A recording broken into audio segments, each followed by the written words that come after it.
First of all, I'm really grateful for the kind invitation to speak about Sayyid Muhammad bin Ali in the grave every 5 to 10 years, to check the body and then to bury somebody else.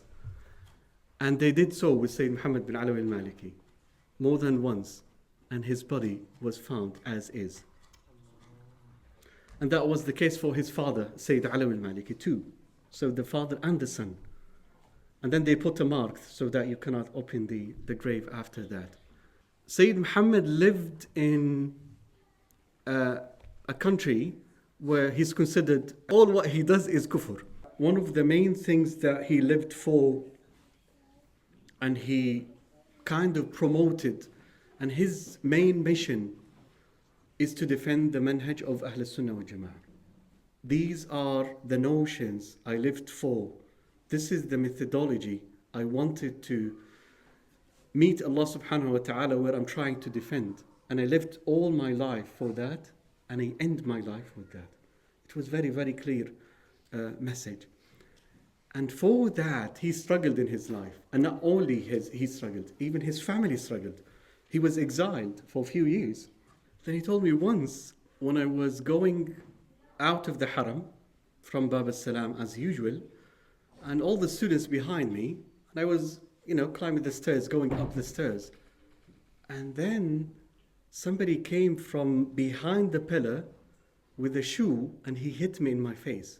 And then he told me, this didn't happen once, twice. Throughout his life, he went through tough time and difficult times.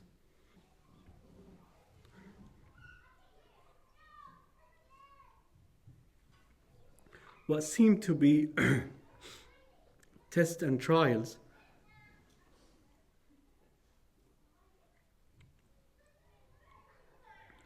was full of divine blessings. Throughout the tests that he went through and the difficulties that he experienced, Allah subhanahu wa ta'ala was giving him sweetness to taste and things. Why is that? Because why he went through all these difficulties it's for one purpose, for two things actually. One, to defend the methodology of Ahlus Sunnah wal Jama'ah.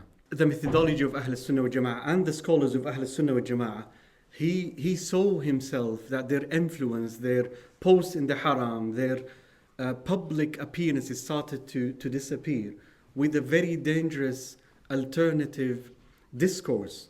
And he was, by the way, again, this is one of his insights. He was looking into the consequences of that. For him, he was like a tent for all the Ahl Sunnah wal Jama'ah. He saw that as signs of actually destruction for the Ummah and not like for the Ummah to flourish.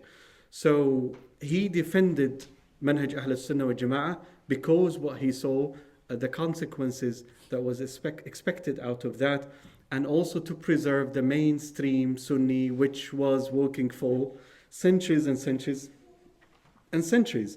And because of that, he was, as we have heard, he was called as his acts as kufr, and then he was exiled, and he was banned from teaching in public. He lost his post in the haram, he lost his post in also at the university.